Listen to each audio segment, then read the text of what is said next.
Të nderuar shikues, mirëmbrëma, jemi në emisionin numër 56 podcastit ton me një tjetër figurë të sportit, një personazh i rinisë së saj në sport, mëtej si drejtuese dhe menaxhere e suksesshme e një ekipi shumë të suksesshëm dhe tashmë në një rol tjetër ku pretendon dhe shpreson që të bëjmë mirë natyrisht edhe për sportin.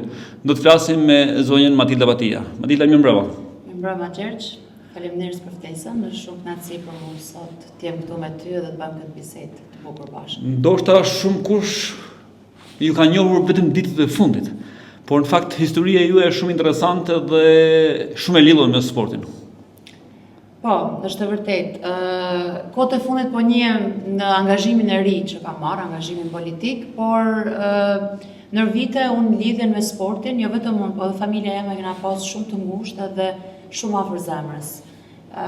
Tu fillu që kur kam qenë e vogël, kur babi ishte vetë sportist edhe merrte me vete, isha gjithmonë si djali i babit, se isha më e madhja, edhe kam qenë prezente pothuajse në çdo stërvitje dhe ndeshje që babi kishte në atë kohë kur lunte me ekipin e Atës. Masandaj me kalimin e moshës, tu qenë gjithmonë prezente në fushën e sportit, kisha dhënë pasionin për me lujt. Kisha shumë dëshirë të luaja volejboll, por për fat keq në atë kohë nuk kishte një ekip femnash të vllaznia për volejboll. Edhe bëna një bisedë në atë kohë për basketboll. Thjesht ta provoja se doja të merresha me sport. Edhe fillova basketbollin edhe nuk ju ndava më deri në moshën 18 vjeçare atëherë. Kam luajtur me të rejat, kam luajtur me të rriturat e vllaznisë. Ishte një eksperiencë shumë e bukur për mua. Mendoj që ka ndikuar shumë në formimin tim si karakter dhe si individ, edhe i jap atributet në lidhje me disiplinën, punën në grup, frymën e kolektivit, vetëm pjesëmarrjes në sport. Dhe për mua këto janë vlera të shtume që çdo individ duhet i ketë dhe vetëm nëpërmjet sportit mund t'i marrë. Do të flasim gradualisht me etapat karrierës tuaje tek sporti. Natyrisht, përveç se si sportiste, pastaj një periudhë shumë e suksesshme edhe si menaxhere e ekipit të futbollit femër në vllaznisë, që besoj ju formoi edhe më tepër si personalitet i sportit, sepse kemi të bëjmë një ekip që ka konkurruar me sukses, jo vetëm në arenë kombëtare, por pjesëmarrjen në grupet e Champions League besoj ka qenë çështje mbi tot dhe besoj që edhe për ju ka qenë një përvojë jashtëzakonisht e mirë. Absolutisht, ishte një përvojë e cila ka lënë dhe do të ketë gjithmonë një rëndësi shumë të veçantë te zhvillimi im, si Matil, por edhe si profesioniste në fushën e menaxhimit, dhe më ka shërby edhe e di shumë mirë që ndikimi i kësaj eksperience do të jetë afatgjatë edhe në jetën time. Ajo ishte një eksperiencë të drejtën që ja uroj kujtdo që merret me sport, në mënyrë që tona këto sakrifica që ne i bëjmë çdo ditë, ju ti e din më mirë, je prezant gjithmonë me ne, me futbollin, po edhe me sportet e tjera, se çfarë sakrificash bëhet çdo ditë për ta çuar sportin përpara këto kushte shumë vështira, por në fund të fundit ekipi jon kishte fatin e mirë, edhe fal përpjekjeve të jashtëzakonshme, që të shpërblehej me pjesëmarrjen edhe atëherë edhe kualifikimin në 16-ën e ekipeve më të mira të Europës, që siç e the vetë është çështja mitort jo vetëm e futbollit dhe sportit shkodran, po e tan sportit shqiptar të thoshëm. Ju jeni e re në moshë, por duke që pjesën më të rëndësishme të jetës tuaj përveç shkollimit, natyrisht edhe rritjes në moshën e vogël, e keni të lidhur me sportin. Kjo është arsyeja që në çdo fjalim tuaj sot në rolin e ri, kur flet për sportin, je ndoshta ndryshe prej shumë kandidatëve të tjerë, sepse e di çfarë është sporti, e ke jetuar, e di vështirësitë, e di çfarë është suksesi. Kjo është arsyeja? Absolutisht, ka ndikim të drejtë për drejtë. Tu fillu që babi ishte i parja që u fut në fushën e sportit dhe ishte i pandashëm edhe për jetën tonë dhe për jetën e familjes tonë. Kështu që është e rrënjosur te unë, te mënyra se si unë mendoj dhe funksionoj, dhe është e pashmangshme dhe unë nuk du ta heq për jetës time, e shoh vetëm vlerë të shtume dhe aspekt pozitiv për mua si Matil edhe për mua në rolin tim të ri si kandidate. Dhe duke shpresuar dhe uruar që t'jeni nesër në parlamentin e ri shqiptar, sërish do të thotë që sërish do të keni mendim tek sporti? Do flini kudo për sportin dhe do të ngrini zonën për sportin? Unë do t'jem e para dhe këtu ta bëj edhe si premtim le të them, që do ta çoj zonën për sportin, për problematikat e sportit në Shkodër veçanërisht. jo vetëm të futbollit, po të gjitha sporteve këtu, sepse unë mendoj që sporti është një aspekt shumë i rëndësishëm i jetës tonë, po kryesisht i jetës të rinjve. Në rast se investohet qysh herët tek të rinjt, duke i dhënë drejtimin e duhur, pra drejtimin e sportit, është një mënyrë shumë e mirë për t'i largu djemtë e vajzat e reja prej rrugëve, prej kafeve. Pse të rrinë kafe të ditën, duke se mund të kenë një hobi, një pasion, të zhvillojnë, të kenë mundësinë të futen në sport, ndoshta edhe pa aspirata profesionale në të ardhmen, por thjesht si hobi, në fundit mban trupin formë. Nuk ke asnjë të keqe për sportit, ke vetëm një listë madhe benefitesh dhe përfitimesh. Do të flasim në pjesën e fundit për këtë çfarë synon të ndryshojë tek sporti ti apo forca që përfaqëson, sepse në fakt shumë flasin dhe kur vjen puna kanë diçka në dorë, deri më sot jemi zhgënjur nga ajo çfarë kanë bërë për sportin dhe të gjithë e konsiderojnë bira fundit e kavallit ndoshta, sepse asnjëherë nuk e kanë rëndësinë e duhur, pavarësisht se të gjithë flasin, pavarësisht se të gjithë thonë që sporti është i rëndësishëm, por kur vjen puna për bërë një ligj, për ndryshuar diçka për mirë, të gjithë heshtin dhe anashkalojnë. Shpresojmë që këto gjëra të vinë duke u ndryshuar. Është vërtet, kena pas edhe më fut veten të kjo pjesë e njerëzve, një zhgënjim për politikës, këto 30 vitet e fundit, 34 vitet e fundit, edhe pse unë jam e re në mosh, unë jam prek nga ky zhgënjim në lidhje me mungesën e investimeve në sport, në mungesën e investimeve në infrastrukturën sportive, dhe tana këto kanë ndikuar që ne mos besojmë më asnjë program, asnjë plan të asnjë partie, edhe me drejt. Unë nuk du ta besoj më një diçka tillë, sepse unë vetë jam fut te kjo dhe kam marrë këtë angazhim dhe du të mendoj që unë të paktën punën time, unë si Matild do ta baj, sa do të ketë ndikim kjo metet për t'u pa. Por të paktën zani i sportistave, zani i trajnerave, edhe gazetarëve sportiv dhe i kujtdo që merret dhe investon jetën e tyre të përditshme për përmirësimin e sportit shkodran, jo vetëm në Shqipëri, por edhe jashtë, meriton që zani juaj edhe zani jonë të ndëgjohet në instancat më të larta të shtetit, edhe të jepet vëmendja dhe rëndësia e duhur këtyre problematikave, se në fundit ne luajmë një rol shumë të rëndësishëm shoqërinë tonë. Edhe nuk jena problemet tona nuk janë për mua anashkalu, por ka një rëndësi shumë të veçantë, edhe unë do të sigurohem që të paktën nesër mas nesër në rast se do të jam në parlament, do të sigurohem që të paktën këto shqetësime të ndëgjohen dhe të jenë me zot në alt. Matilda, të rikthehemi tek fëmijëria. E nisi thatë duke shkuar pas babait të njohurit Leza Matia, që në atë kohë luante futboll, dhe zgjodhet me pas basketbollin nga që nuk kishte voleboll, por nuk kishte as futboll femrash. Jo, nuk kishte. Dhe kjo ishte arsyeja që u fokusua tek basketbolli? Jo, pak më vonë ti e din historinë se si u kriju edhe futbolli i femrave në Shqipëri. Unë e kisha mundësinë pastaj të futesha te futbolli, por unë u futa pa pritur në basketbolli, po e vazhdova me dëshirë, edhe ishte zgjedhja ime që më vazhdu. Kush ka qenë trajneri juaj i parë? Raymond Rasha dhe Afrodita. I falenderoj të dy sepse kam pas një eksperiencë shumë të mirë me të dy dhe i ruajm respekt reciprok sot e kësaj dite për kompletat eksperiencë, sepse ishte për mua ishte një eksperiencë në vete, ashtu siç thash, që ka ndikuar shumë në zhvillimin tim dhe të karakterit tim. Por basketbollin unë sot e kam në zemër. Unë kam qenë menaxhere dhe vazhdoj të jem menaxhere e ekipit futbollit femrave. Unë du edhe më pëlqen shumë ta shoh futbollin, por me basketbollin nuk e ndroj. Shpresoj mos na dëgjoj Lazari për këtë. Ja, ai e din këtë pjesë. Ai nuk ka insistuar asnjëherë sepse në fundit sporti nuk është me të shtyme, është me të lindur, është me dëshirë. Absolutisht, kështu që ai e din shumë mirë, nuk ka insistuar asnjëherë që unë të merrem. Unë kam pas disa eksperjenca kështu si portiere sporadike, që ishin sa për dëshirën time momentale, as gjë tjetër, por ndërkohë unë për shkruar edhe emrin si futbolliste. Po, patjetër, e kena edhe në Champions League edhe si futbolliste edhe si menaxhere. Pikërisht. E thatë keni lutur jo pak me basketbollin. 7 apo 8 vite? 8 vite. 8 vite. Eksperjenca të bukura, besoj, edhe një brez lojtarësh të talentuar të atyre viteve. Mund na kujtoni disa prej tyre?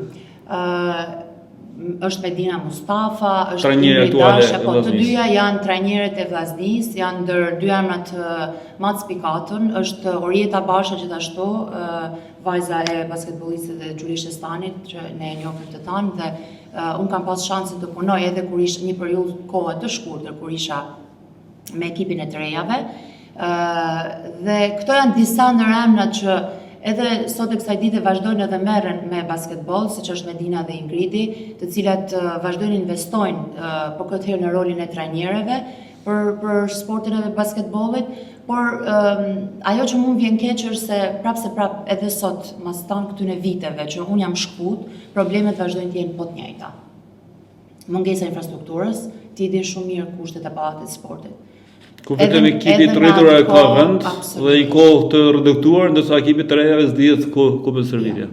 Po, është me orare shumë të reduktuar, me orare shumë të ngjeshura, është luftë në vetë të gjesh orarin për të servit, si pallat sportit, po si edhe fushat e futbollit, se i njëjti problem është në gjitha sportet. Prandaj edhe nganjëherë nuk besojmë tek politika, tek ndryshimi, sepse kanë kaluar 15 apo 20 vite dhe sërish po hasin njëjtat probleme që për Europën, për botën ndoshta janë elementare sot. Elementare dhe të paimagjinueshme. Unë kam pas rastin në rolin e menaxheres të ekipit futbollit femrave të jem kontakt me drejtues dhe menaxher të ekipeve më të mëdha perëndimore, edhe kur ato flasin për problemet e tyre, unë sepse kur mendoj problemet që ne kena, nuk kanë krahasum. E ndërkohë kur unë i shpjegoj problemet tona, problemet që ne nuk kena një fushë për tana ekipet. Dhe besoj habitet dhe çuditet si ata nuk e perceptojnë. Do thonë mentaliteti i tyre është aq larg nesh, aq avant para nesh, sa nuk arrin ta perceptojnë një diçka të tillë dhe problematikat tona. Dhe në fund pastaj tifozët shkodran thonë pse humbet me Realin apo pse humbet me Paris Saint-Germain apo me Chelsea. Nuk mund ta them ashtu, se në fakt ne kemi pas nuk do të thosha tifozat ata. Ato janë disa njerëz që e dojnë sportin edhe e dojnë sportin kur ka rezultate pozitive. Ndërkohë që tifozat e Vllaznisë në fakt ne kena pas një mbështetje të jashtëzakonshme për tifozave të Vllaznisë, edhe përfitoj nga rasti t'i falenderoj nga zemra, sepse na kanë mbështet jo vetëm në Shkodër, por na kanë mbështet edhe në Europë.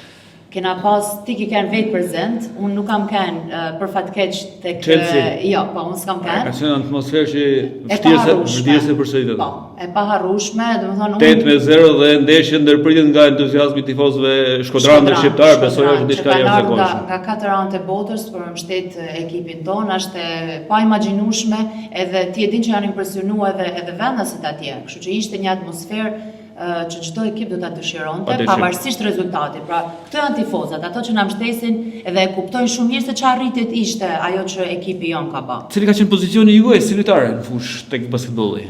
Unë kam qenë tabel në qendër. Qendër. Natyrisht edhe prej shtatlarësisë. Edhe momentin që mban ndoshta mend si momentin më të mirë tuaj? Do të thosha momentin kur unë kalova me ekipin e të rriturave, isha shumë e re në moshë, isha vetëm 14 vjeçe, por që falë edhe insistimit edhe të profesorit Nato Rados, ai insistoi që unë të kalosha me ekipin e të rriturave. Nuk e di nëse ishte koha e duhur për më e bë, sepse si thash isha shumë e re në moshë, por gjithsesi rezultoi shumë pozitive, kam pas ndeshje shumë të mira me ekipin e Vllaznisë, edhe pse isha më e reja aty. Por nuk ishte i destinuar me vazhdu për shkak të 1 milion arsyeve, të fillu edhe prej mungesës së perspektivës për basketbollin. Babai ju mori në hapat tuaj të parë në fushën e stërvitjes apo në ndeshje përdore për të parë futbollin, por në fakt ju e morët Lazarin edhe tek basketbolli her pas here edhe si sponsor madje. Po, me aq sa ishte mundësia në ato momente, babi ka qenë i vetmi që ka sponsorizuar. Dhe ai ka pas gjithmonë mirënjohjen edhe të trajnerave tonë, sepse ishin kushte dhe kohë shumë të vështira ku diskutohej baza materiale. Ne nuk kishim asnjë mundësi as transporti, pra ta lëmë një pjesë e infrastrukturës që në kohë të caktuar, sidomos kur kishte shumë shira, ne nuk mund bashim as stërvitje aty, sepse ishte pa mujtun, uji shkonte deri te dhomat e zhveshjes, ishte pa mujtun komplet që ne të bashim stërvitje, ekip të rriturash dhe nuk mos kishim them ku mos stërvit. Ishin edhe probleme tjera, mungesa financimeve edhe për transportin. kishim ndeshje të kampionatit, ndeshje shumë të rëndësishme dhe ne nuk kishim buxhetin për me shku. Kështu që kanë qenë disa momente shumë të vështira që normal mendimin e babit në këtë rast është përpjek me bë maksimumin për me mbështet dhe ekipin tonë normal, por masandej babi vendosi që të kaloj te ekipi i futbollit. Matilda, me përjashtim të mamas, të gjithë të tjerët me sportin. Po. Edhe motra, edhe vllai. Edhe motra ka luajtur një periudhë caktuar me basketbol me ekipin e të rejave. Edhe tek futbolli po ashtu ajo ka shkruar emrin. Po, kemi shkruar emrin. Po duke qenë pjesë e historisë edhe Elsa besoj. Po, edhe motra ka pas këto momentet thjesht momentale, dëshira momentale edhe le ta provojmë në rast se kishim dëshirë me vazhdu më shumë, e kishim mundësinë, por nuk ishte dëshira se jam edhe as e motrës në fakt. Edhe ajo si thash ka luajtur një periudhë diku te 2-3 vite ka luajtur basketbol, por atëherë të dyja për arsye studimesh nuk e kena vazhdu më shumë pjesën e basketbollit. Oliveri deri tek të rritë e vllaznisë. Po, deri tek të rritë e vllaznisë, atëherë ka pas edhe një dëmtim të vogël, atëherë edhe ai u përqendru më shumë te pjesa e studimeve të larta. Dhe në familjen Matia vetëm për sport? Është folur dhe flitet? Deri tani po. Po të folit për politikë? është një mix, se nuk mund të flasim vetëm për politikë, se kemi sportin, se kemi ndeshje shumë të rëndësishme përpara. Rekordet duhen thyrë sërish dhe duhet vazhdojnë rekordet. Po, përveç kësaj ne kemi pas jetë pa politikë, do të kemi jetë edhe pa politikë edhe mrapa, nuk është se kemi na filloi jeta me politikën, absolutisht është vlerë, angazhimi shtum për ne, por që sporti koken do të vazhdojë edhe do të jetë pjesë e jona. Përvoja juaj më e suksesshme në sport besoj është ajo si menaxhere e ekipit të futbollit femrë të vllaznisë. Absolutisht. Tu marr parasysh edhe rezultatet e arrituna, jo vetëm në Shqipëri, por edhe në arenën ndërkombëtare, absolutisht ajo është eksperjenca me rezultatet më të mëdha të arrituna. Është një eksperiencë që unë kam shumë afër zemrës, sepse jena investu totalisht, si nga ana financiare, si nga ana e kohës, si nga ana e energjisë, jo vetëm unë, por komplet familja. Ti je shumë afër nesh edhe ti e din shumë mirë, domethënë gjitha sakrificat, gjitha përpjekjet e përditshme, sidomos kur vjen puna për në Champions League, sepse aty ndryshon komplet situata, ndryshon edhe angazhimi, edhe mënyra e angazhimit. Ajo çfarë kam vërejtur tek ti është sërzeti i jashtëzakonshëm. Ndoshta nga fakti që me qenë se Lazari është tifoz gjerman, ndoshta duket si një gjerman e vërtetë, edhe në mënyrën e rregullit, në mënyrën e disiplinës, ndoshta ndryshe nga Lazari apo pjesëtarët e tjerë, ju i pëlqen rregulli. Po, jam shumë pro disiplinës në punë, sepse mendoj që vetëm këtë mënyrë mund të arrihen disa rezultate të mira edhe që të lajnë vull në histori. Ti e din shumë mirë se si është të organizosh një ndeshje edhe këtu në Shqipëri, jo ma një ndeshje ndërkombëtare. Është edhe me natyrë, besoj unë, është edhe me mënyrën se si jam rrit. Unë kam të dy prind, si mamën si babin, shumë dhanën mas punës, kështu që jam rrit gjithmonë me frymen e punës dhe disiplinën e punës. Po të njëjtën gjë kanë edhe të dy, edhe motra vlla jeme. Ne na ka rastis me punu bashkë. Gjëja më e mirë që për të qenë korrekt dhe serioz në çdo detyrë që merr përsipër është ajo. Dhe tek ky seriozitet unë kam parasysh edhe kur ishim në ndeshjet e grupeve të Champions League në Shkodër, një përfaqësues i Federatës Shqiptare të Futbollit që kishte ardhur për të ndjekur ndeshjen dhe për të parë organizimin, pyeti për diçka të thjeshtë. Dhe përgjigjet që i dhashën këtu është pothuajse një familje që organizon një ndeshje të tillë. Kur organizon federatën, ndoshta janë 100 vetë që kanë organizimin dhe sërish diçka çalon, kurse tek vllaznia e femrave asgjë nuk ka çaluar. Pavarësisht se ka qenë niveli më lart, të luash në grupet e Champions League është niveli më lart i organizimit. Në fakt pjesën e organizimit për në grupe 90% është marrë Oli, është marrë vllai, sepse unë atko isha me leje linjet edhe kisha vajzër shumë të vogël. Por unë kam kënë aty suportuese ma shumë me indikacione, me udhëzime, tu kënë se kisha eksperiencë edhe ma përpara, por si në organizimet e tjera të Champions League-ës, të drejtën, tani që mos t'jem, po t'jem edhe modeste, po t'jem edhe e drejt, nuk është të na ka qalu në fund. Procesi ka kënë shumë ndërlikum. ti e din që edhe forca punëtore nuk është, as disiplina në punë, për fatkeq nuk është, ajo që duhet dhe ajo që kërkohet në mënyrë që të arrijen këto rezultate. Unë shumë herë di që kam dalë si ai personi i keq, po gjithmonë të i respektu tjerë të njëjtën kohë të respektu punën e Por këtë dalim mirë në fund sepse kanë ardhur dhe vlerësimin dhe falënderimin nga UEFA për organizimin. Po, kena pas gjithmonë vlerësime maksimale edhe janë surprizu sepse ato e kanë pa kushtet dhe mjedisin e punës dhe kanë kuptuar se me sa pak njerëz bëhet puna, edhe ndërkohë gjitha pikat e tyre, ti din që ato vinë me lapse me letër, edhe fletë e tyre të kërkesave janë pafundme, edhe i qekojnë gjithmonë tani ato kërkesa sepse nuk ka pas asnjë hapësinë për diskutim ose për dyshime prej anës tyre. Keni qenë afër sukseseve, kupave dhe kampionatet të Shqipërisë. Por kur vllaznia e femrave filloi të kaloj turët në Europë, besoj që u shtuan emocionet. Shumë emocione. Sepse të përballesh me ekipe kampionë të vendndryshme të Europës, besoj që është diçka vërtet fantastike. Edhe ti mundesh, pastaj është histori tjetër.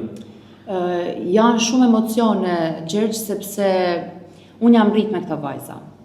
Të flas për aspektin e vajzave, më së të flas edhe për aspektin e familjes, punës babit, angazhimit të babit. Unë jam rrit me këto vajza, i kam shoqe, pikësparit i kam shoqe, më së i kam pjesë të ekipit të stafit ton komplet, dhe unë e di shumë mirë se sa stërvitën ato, çfarë mundit e çfarë sakrificash bajnë ato, kanë bërë për ditë ato edhe vazhdojnë bajnë sot e kësaj ditet, edhe në momentin që arrijen këto lloj rezultatesh që për shumë njerëz janë të paimagjinueshme, ndoshta edhe për ne para disa vitesh kanë qenë të paimagjinueshme.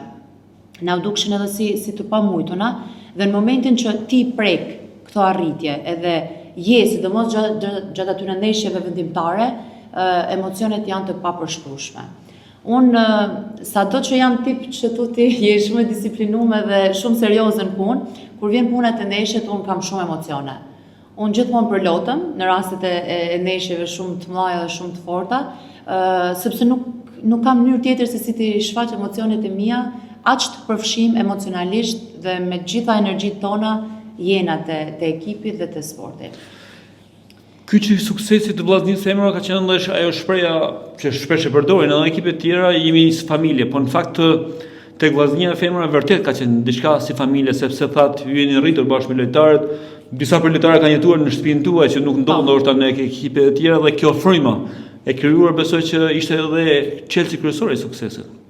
Ashtu mendoj edhe unë. Është vërtet, është shumë klishe kur e ndëgjon, por përdorin shpesh, por është realisht familje një skuadër. Është shumë e vështirë t'i rush raportet edhe balancat, sidomos me një ekip me shumë antar. Por të them drejtën, janë rujt shumë mirë këto balanca, edhe na kanë rezultuar shumë të suksesshme, sepse në fundit është respekti ndaj njëri tjetrit edhe përcaktimi i mirë i detyrave edhe i punës të secilit. Kjo mendoj unë është arsyeja kryesore pse ne kena funksionu, edhe aspekti tjetër është që ne jena rrit. Ne që në moshë të re, pavarësisht se kanë ardhur dhe kanë ikë lojtarë, do të vazhdojnë të vinë të ikin, është një bazë që është rrit. Që në moshën 14 vjeçare, tu fillu me Megin, me Esmeralden, Luçi që ka kenë, sot nuk është më, Arbiona, Sara, kanë kenë shumë vajza që na kanë shoqëruar që prej viteve të para edhe kanë vazhduar gjatë këtyre.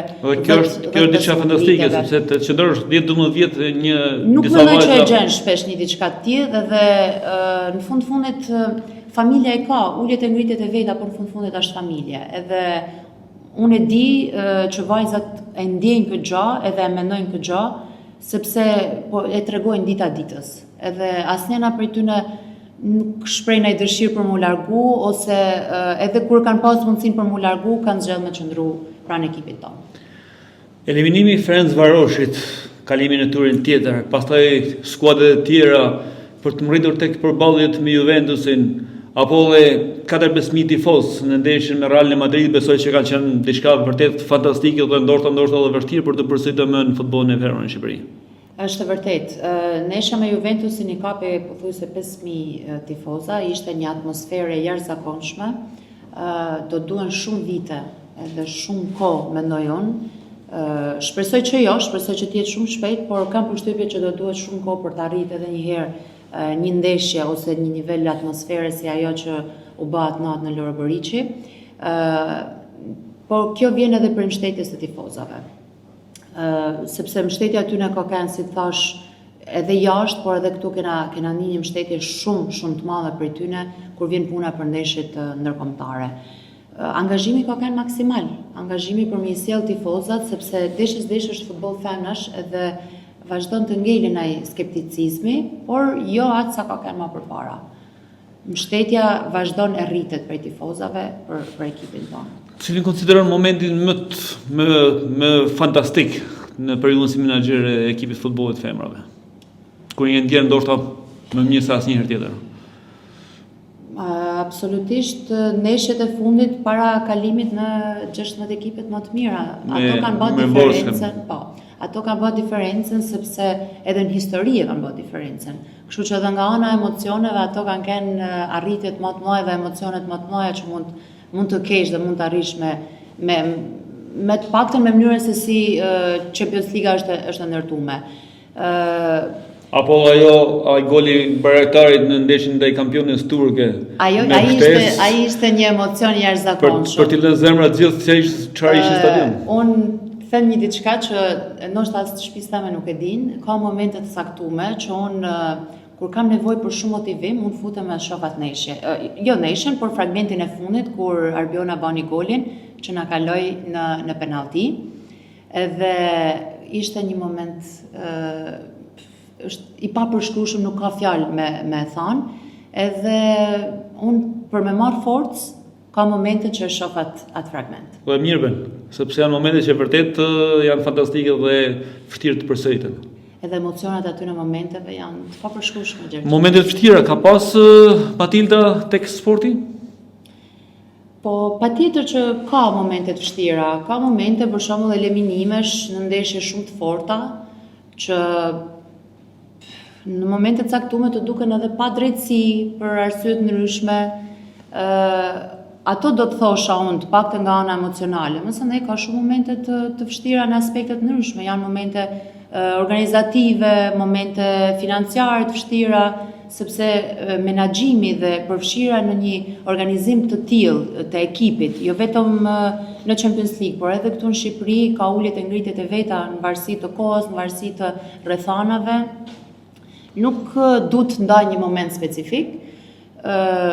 Më vjen mend një episod, por nuk du ta përmend sepse nuk du ta ndryshoj drejtimin e bisedës. Më mirë të merremi me momentet e bukura. Dhe marrëdhëniet me UEFA-n. Gjithmonë keni qenë strikte, gjithmonë keni qenë gatshme për të përmbushur të gjitha detyrat që UEFA është strikte në atë çfarë kërkon. Ju vjen mirë që gjithmonë ja keni dalur, pavarësisht se me një rreth të ngurtë bashkëpunëtorësh, por vllaznia ka qenë gjithmonë model për organizimin e këtyre ndeshjeve. Këto rezultate që janë arrit nuk mund të arrihen vetëm në fushë, në rast se nuk ke një background dhe nëse nuk ke një organizim shumë të mirë. Dhe unë mendoj që vllaznia edhe ekipi jonë është paketë. Nuk është vetëm rezultatet fantastike në fushën e gjelbërt, por edhe në mënyrën e funksionimit, në mënyrën e organizimit. Unë këtu du të përmend, e di që babi nuk është dakord që unë ta përmend, po unë do ta përmend, sepse nëse ka një njeri që e kritikon babin, aja jam unë. Dhe shpeshherë dëshiron që të mos jesh afër. Jo, nuk është se dëshiron të mos jem afër, por unë e kritikoj sepse mund të kena mendime të ndryshme, por gjithmonë është në kuadër të përmirësimit të punës edhe të arritjes së qëllimeve tona. Por unë di të them që edhe këtu nuk e them si vajza e tij, por e them si një njeri me objektivitet, edhe distancuar prej ekipit në këtë rast. Për mua ishte një njeri me shumë vizion, edhe vizioni i tij e ka mes tona gjanave tjera, punës, sakrificave, tona ato që diskutuame të ekipit, të trajnerave, komplet stafit, unë mendoj që vizioni i tij ka qenë piknisja e sukseseve tona. Unë nuk kam pas njëherë dhe më ka qëllu me punu, sot jam gati 30 vjeqe dhe kam shumë vite eksperiencë, si në fushën e menaxhimit të sportit, po edhe në fushën e menaxhimit të financës, kam shumë vite eksperiencë punet, edhe më ka qëllu me punu me shumë njerëz, por tek ai shoh një njeri me shumë vizion. Dhe kam përshtypjen që ne na mungon vizioni në Shqipëri, edhe në Shkodër konkretisht për sportin, edhe prandaj them që vizioni i tij ka qenë piknisja e rezultateve tona pozitive në Shqipëri dhe jashtë. Dhe jo me kote është njeriu me shumë trofe në futbollin shqiptar, Lazamatia. Gjithsesi nuk janë trofet ato që definojnë atë. Jo, nuk ka problemi në numër trofe, problemi është i jetëgjatësisë dhe i kohës gjatës, sepse përdesa Vllaznia, duke filluar me Adën, 3 titujt kampionatit, 11 Vllaznis, kjo tregon që nuk ka pas asnjë ekip kaq kohë gjatë dhe gjithësime të mëdha me suksese të tilla. Dhe kjo natyrisht tregon që Lazamatia nuk mendon vetëm për të fituar titullin kampion mas 2-3 javësh, mendon që tani për sezonin e ardhshëm, për Kupën e Evropës, për më larg. Po. Është nëse ne po flasim për 2025, na është më për 2030. Pikërisht. Edhe pse 2030 sot merret për organizacione të tjera, por flasim të sportit. Po besim të sport, po ndesim të sporti. E shkolluar në financë. Në Itali dhe në Austri. Në një jetë përgjithsisht mirë, me punë në kompani të huaj, por rastësisht vendosni të merrni me politikë. Pse? Më erdhi një ofertë nga zoti Agronduka, një ofertë e mirëpritur prej meje, por edhe prej familjes time, patjetër, se po mos ishte me mbështetjen e tyre, as unë nuk do ta kisha marrë këtë iniciativë. Unë mendoj që ishte një ofertë në kohën e duhur, në momentin e duhur, sepse e shoh periudhën që ne po kalojmë dhe po jetojmë një periudhë shumë decizive për vazhdimsinë edhe të ardhmen tonë, të fëmijëve tonë. Unë e mirëprita ofertën e zotit Duka, sepse pikëparë është nder për mua të jem pjesë e ekipit tij. Kam një respekt shumë të veçantë për të. Por në të njëjtën kohë mendoj që ka ardhur koha që në Shqipëri të futet fryma e re, figura të reja, të paprekuna, prej asnjë lloj skandalit ose çdo lloj epiteti tjetër, edhe për më tepër fytyra që dojnë mi shërby komunitetit. Unë, familja jeme e kena treguar që ne mund të shërbejmë dhe i shërbejmë komunitetit, e kena bë pa përfitu, pa pas asnjë lloj përfitimit personal. E kena bërë në kohë shumë të vështira për sportin, në kohë ku s'ka pas asnjë lloj mbështetje, as financiare, as për terrene sportive, edhe për fatkeq kjo gjë vazhdon edhe sot. Edhe për mendimin tim kjo ka qenë një ndër arsyet pse kjo ftesë më ka ardhur pikërisht mua. Dhe unë jam e sigurt që këtë gjë do ta çoj deri në fund, edhe gjithsesi deri në fund unë edhe familja jeme do të vazhdojmë të gëzojmë respektin që ka arrit me fitu babi jem edhe familja jeme, por do të arrujmë deri në fund, pavarësisht se i na futu një rrugë shumë vështirë, në një rrugë ku gjanat vogla mund të të hapin probleme të mëdha, por që ne të tona këto i kena marrë parasysh edhe kena vendosur me vazhdu me punu nërshmërisht, ashtu sikur se kena punu këto 15 vite. Ju kam dëgjuar disa herë duke folur për sportin, edhe me shumë dëshirë, sepse duke qenë pjesë e një familje sportive, duke qenë vetë pranë sportit, keni dëshirë që të dëgjohet zëri juaj dhe të bëhet një zë i cili të sjellë ndoshta një ndryshim nesër apo pas nesër. Vërtet besoni që ka ardhur koha tashmë të merret seriozisht sporti? Absolutisht. Nga qeveria aktuale apo ajo që do të vi, nga parlamenti aktual po edhe ajo që do të vi? Nuk ka rëndësi se kush do të jetë. Pikërisht, e rëndësishme flas si Matilda, jo kandidata. Si qytetare thjesht që e don sportin dhe merret me sport edhe investojmë kohën tonë, energjinë tonë dhe çdo gjë tonë në sport, të marr parasysh në çka kushtesh është sporti sot Shkodër, e ka jo të nevojshme, ka të domosdoshme, të preket, të investohet dhe të jepet vëmendja e duhur. Gjatë këtyre viteve, ashtu siç e the edhe ti vetë, edhe unë po e përsëris sepse kam qenë pjesë dhe vazhdoj të jem pjesë atyre njerëzve që nuk kena përfitu asnjë gjë, nuk kena pas asnjë lloj mbështetje nga politika për sa i përket sportit. Por si do të ndryshohet? Sepse ekipi i Vllaznisë femrave, që pjesë e cilit jeni aktualisht ju, detyrohet të tërvitet në orën 9 mëngjesit, vajzat me një nga gjumi ti çosh në fushën e stërvitjes është diçka absurde, ose në mesin, ose në drek, ose në orarin e drekës që është përsëri duke u stërvitur me një ekip tjetër. Këto kushte kanë qenë përpara, këto janë sot, po pse duhet ndryshojë nesër ose si duhet ndryshojë nesër? Ajo që unë mundë me thënë është që qështesh në planin e partisë tonë është fut ligji për sportin, nuk mund të marrë meritat unë ose babi jem, por ditë them ka një garanci që do bëjë një ndryshim. Kërkesat tona kanë qenë aq shtyse dhe aq të vazhdueshme, sa ndoshta jena bëllët bezdishëm për disa njerëz të cilët e kanë dorë ta shtojnë te programi politik pjesën e sportit dhe ligjin e sportit, sa në fund të fundit është arrit kjo gjë, të futet pjesë e programit dhe për momentin unë them që ky është një hap shumë i madh, sepse nesër mas nesër, kur do që të vinë në pushtet partia që unë përfaqësoj, unë do t'jem një ndër ato që do t'i trokas derisa të vend zbatim ky ligj për sportin edhe ky program për sportin. Sepse unë ato premtime ose ato që unë flas në për takime për sa i përket sportit, unë nuk i them kot. Unë duhet dal edhe mas 11 majit me fytyrën time edhe me familjen time këtu në Shkodër, sepse nuk na mbyllet jeta me 11 maj, edhe do të kena vazhdimsi. Siç e thash, ne kena pas jetë përpara pa politik, do të kena edhe mbrapa se në fundit sporti ka kenë edhe do të vazhdoj të jetë pjesë e jetës tonë. Unë ditë them që unë do të insistoj shumë prej anës time që në momentet kur nuk do të vehet në zbatim kjo gjë, unë do të bëj maksimumin tem që kjo të zbatohet. Ideja ndoshta e sportit sot është fjalët janë për të bërë një lidhje sportit, për ndryshuar në infrastrukturë, për bërë një rregull apo një listë e ri për sportistët elitar. Po në fakt Matilda, ne vuajmë sot për gjëra më të vogla.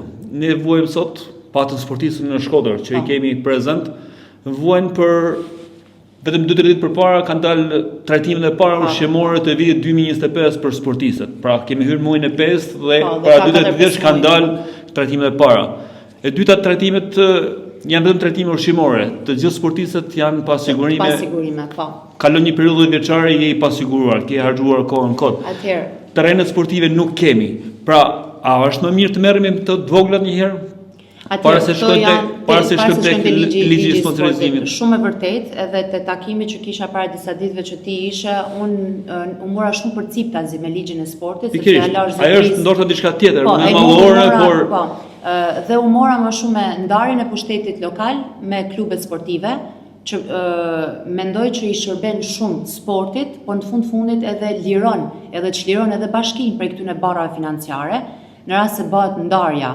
Dhe në fundit bashkia të jetë përgjegjëse për infrastrukturën, të filloj përmirësimin e terreneve sportive në mënyrë që edhe këto të rit, edhe moshat të kenë ku të stërviten.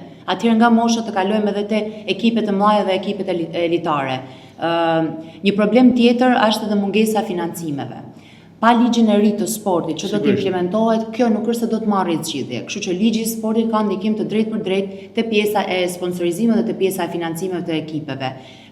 Dhe në momentin që tana këto do të vënë në zbatim, një rëndësi shumë e veçantë është dhënë edhe sigurimit të sportistave dhe të trajnerave, sepse them drejtën kanë bërë një punë të jashtëzakonshme dhe kanë dhënë një kontribut të jashtëzakonshëm në vite, në momente kur nuk kanë pas asnjë lloj përfitimit. Dhe sot ka ardhur momenti që ne t'i japim shtetjen që ata meritojnë, se në fundit nuk është asgjë më shumë, është një punë njësoj se e tjetër që nuk merret me sport. Dhe pse mos jetë i sigurum, pse mos i njihen vite punet këto? Ka sportista që kanë bërë tani jetën e nuk i njihet as i vit pune. Kjo s'është as pak e drejtë. Por me programin e partisë tonë, ato do të futen direkt në paga zyrtare, pra paga të rregullta me siguracione shtetësore. Pra, ai ligji i sportit, sponsorizimet kalojnë tek shoqatat e klubeve sportive do të kalojë direkt dhe në këtë mënyrë tjetër sërish do t'i kthehen shtetit. Do t'i kthehen shtetit nëpërmjet siguracioneve shoqërore dhe shtetësore dhe taksave. Kështu që këtu nuk humbet kush. Këtu thjesht qarkullojnë të ardhurat e bizneseve, një pjesë e tyre qarkullon në funksionin të mirë të shtetit dhe në funksionin të mirë të këtyre njerëzve që sot hedhin dirsen edhe mundin e tyre për zhvillimin e sportit. Nuk mendoj që është një problem i një bashkie apo një qeverie. Mendoj që ka qenë një problem të gjitha bashkitë deri tanishme apo qeveritë deri tanishme kanë anashkaluar sportin. Po, edhe është për të ardhur keq në fakt, sepse çësia që bota ka është komplet ndryshe me atë që ne kena. Po ndoshta kjo vjen edhe si pasojë një plani afatgjat që politika mund të ketë pasur te ne, që duhet ndaloj, Unë një ditë po bisedoja me një person në lidhje me sportin dhe më tha që sporti është liri, është një mënyrë e të shprehunit edhe një mënyrë e të qenërit i lirë. Edhe ndoshta kjo tek ne na është ndaluar në një farë mënyre, edhe mungesa e investimeve në sporte mund të kenë edhe një mënyrë indirekte për me ndaluar edhe lirinë. Kështu që kjo gjë duhet ndalojmë prej politikës dhe sporti duhet mbështetet që në fundit njerëzit tonë të jenë të lirë, më dojnë njerëz me u stërvit, dojnë njerëz me u marrë me sport, le të merren, ofroja kushtet në çdo lagje, në çdo shkollë. Nuk po flasim vetëm për sportin profesionist, nuk po flasim për sportin masiv. Shembullin nuk e kemi larg. Malizi këtu është, çdo qytet ka komplekse sportive, jo një fushë apo dy, po komplekse sportive. Absolutisht. Në këtë rast duhet përmend edhe një premtim që edhe zoti Ramadan Likaj, pikërisht, ish kryetari i bashkisë, tashmë deputet i Parlamentit Shqiptar. I Malësisë së Madhe, për inaugurimin e një stadiumi të ri, sapo të jemi në qeverisje, edhe të them drejtën ky është shembull që duhet ndjek nga çdo bashki. Çdo bashki duhet sigurojë stadiumin dhe kompleksin sportiv të vetin, përveç palestra dhe terreneve sportive për çdo lagje dhe për çdo shkollë. Ky është minimumi që duhet sigurohet. Federata Shqiptare e Futbollit e ka bërë punën e saj dhe madje vetëm pak ditë më parë, edhe Lazim në detyrën e kryetarit shoqërisë rajonale kanë inspektuar disa fusha në Shkodër. Edhe këto ditë që dhe janë të gatshëm, por thjesht mungon dëshira ndoshta apo vendimi i pushtetit lokal për të ofruar një mbështetje për të bërë terrene sportive dhe do të kemi më shumë gjallëri në sport, në futboll, por edhe në sporte të tjera besoj, sepse kjo është ajo që unë kërkoj, të ndryshoj qasja ndaj sportit. Sepse në momentin që do ndryshoj qasja, sporti mos shifet më si një angari për t'i hedhë ato fonde edhe ato para që janë të destinuar për sportin, mos shifen si angari, por është një investim që në fundit do t'i kthehet mbrapsht shtetit. Por është edhe krenari kombëtare. Dy herë Shqipëria futbollit në Europian dhe e pam gjithë se çfarë ndodhi me ndjenjen e atletarizmit, me emrin e Shqipërisë përmes futbollit, apo ndoshta edhe me sporte të tjera.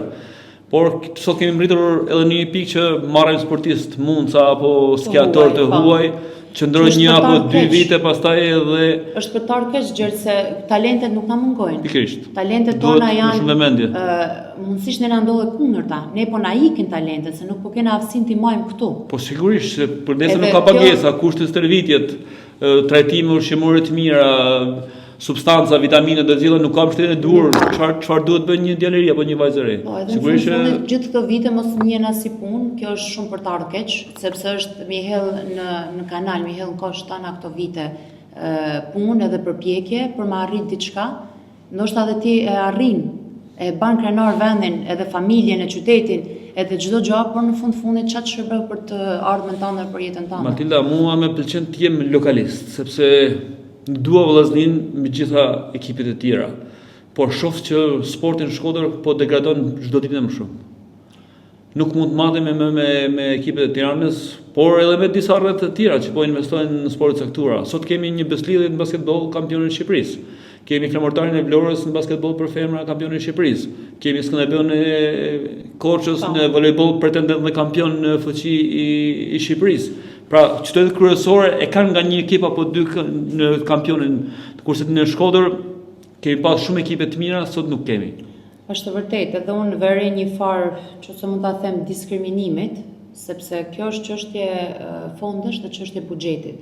Dhe shpërndarja e tyre tregon që këtu është bën një diskriminim dhe kjo nuk vlen vetëm për sportin, kjo vlen edhe për aspekte të tjera të jetës tonë këtu në Shkodër, por ne duhet me patjetër ta ndryshojmë këtë gjë, sepse duhet marrë në fund kjo gjë.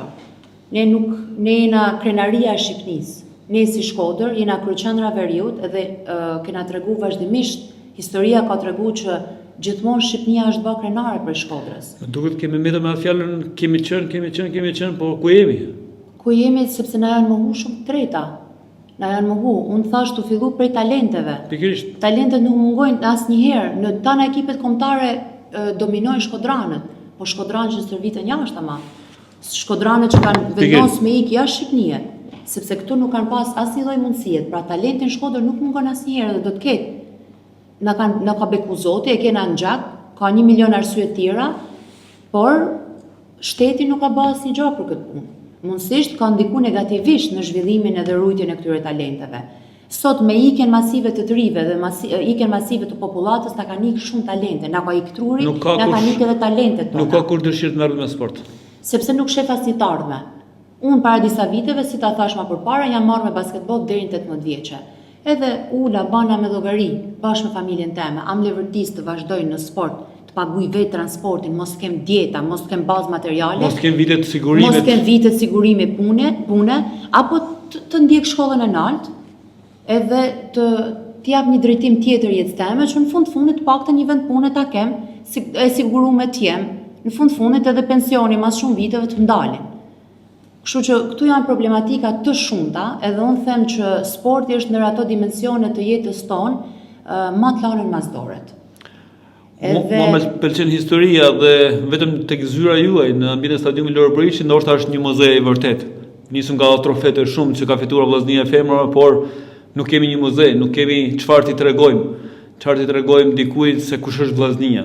Po, kjo është për të ardhur keq në fakt. Është vërtet, babi dhe ekipi kanë dhe stafi ka bërë një punë shumë të mirë me atë zyrë.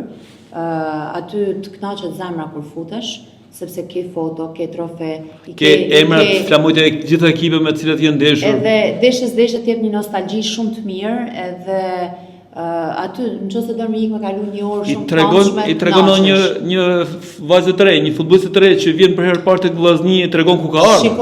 Shiko se çfarë është arritë dhe jep edhe një ndjenjë përgjegjësie. Nëse kur vjen tek Vllaznia e Meshkuj apo diku tjetër, nuk ke se çfarë t'i tregosh. Shumë e vërtet, ne kena mjaftuar shumë histori shumë të mirë që duhet ta shpalosim dhe ta thojmë me zot lart. Kujt e dedikon Matilda çfarë ka arritur deri më sot? Absolutisht familjes tame.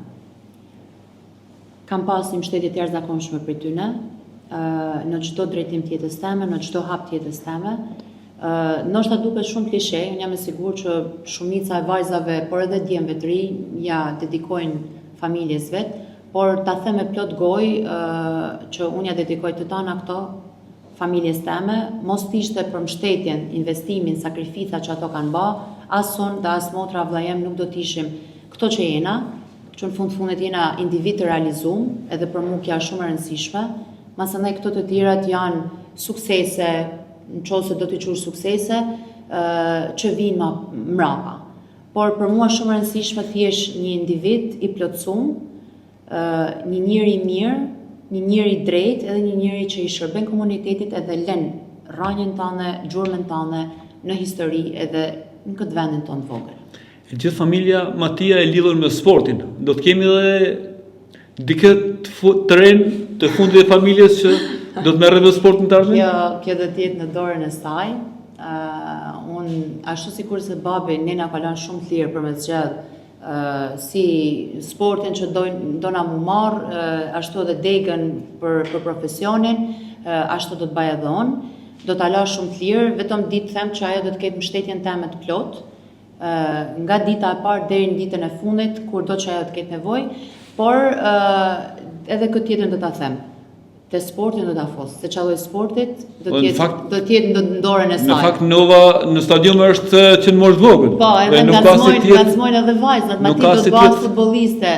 Nëse do të bëhet futbolliste, le të bëhet futbolliste, nuk e di, është shumë e vogël për me thënë nëse do të ketë një prirje për futboll, por dëshirën e ka se në fundit ajo ka kënë të barku jem, kur nena shpall kampion, edhe unë kam fotot me ekipin edhe me medaljet, kështu që nuk ka si ti ndahet sportit. Gjak kampioni dhe Nova. Gjak sportiste, nëse ne kampione bash vetëm me shumë punë e shumë disiplinë. Po bësh, por kur e ke edhe një trashëgimi, besoj që e ke me të lehtë. Absolutisht, hapat e parë i merr të paktën. Matilda, 4-5.000 tifoz keni arritur të sillin në shkallët e stadiumit për të mbështetur Vllazninë e femrave. Mendoni që këto 4-5.000 apo të tjerë që ndoshta nuk ka qenë pranishëm do të respektojnë Matildën, se sot ka ardhur momenti ndoshta për të respektuar me votë? Atë sa mundohem që ta t'jeme shumë e drejtë kur vjen puna te ndarja e sportit dhe politikës. Unë them që deri tani kam pas një mbështetje, nuk mund të them një mbështetje absolute, por një mbështetje shumë të mirë nga tifozët e Vllaznisë dhe unë i falenderoj edhe në këtë rrugtimin tim të ri që kam marrë. Gjithsesi unë nuk kam dalë dhe as nuk do të dalë të bëj një thirrje për mbështetjen teme në këtë drejtim të ri, sepse në fundit vota dhe pikpamja e tyre, drejtimi i tyre politik është absolutisht i lirë dhe nuk duhet imponohet, por ditë them që kena pa një mirënjohje të jashtëzakonshme nga tifozat, që po shprehet edhe këto kohë dhe unë i falenderoj nga zemra, sepse për mua edhe për familjen time kjo është shumë e vlefshme. Se mirënjohja për mendimin tim është një ndër cilësitë më të mira që një person ka dhe këto tifoza, përveç mbështetjes që na kanë dhënë ndër vite, sot po na japin edhe mirënjohjen, edhe unë i falenderoj. Dhe Matilda është e lidhur shumë me emrin e vllaznisë? Po, absolutisht jam shumë e lidhur dhe do të vazhdoj të jem vazhdimisht. Për mua është krenari, do ta them ton kohën me plot za, pavarësisht çfarë do lloj situate të jena në jetë. Unë kam kënë, vazhdoj të jem menaxher e ekipit futbollit femra vllaznisë dhe kjo gjë është e pashmangshme. Duke uruar sukses në zgjedhjet e 11 majit, shpresojmë që t'jeni me 12 maj më pas në parlamentin e ardhshëm, por shpresojmë që kudo që t'jeni ta ngrini zërin për sportin. Ky është premtimi vetëm që unë do të bëj ty, edhe me këtë rast edhe tonë audiencës sportdashëse shkodrane. Ndoshta s'kam e pas asgjë tjetër në dorë, por shqetësimet tona, shqetësimet e sportit shkodran, të jeni të sigurt që në rast se unë ju përfaqësoj në parlament, unë do t'i them me zot nalt atje, që të shkoj në veshjen e dikujt që ka mundësi me bë diçka.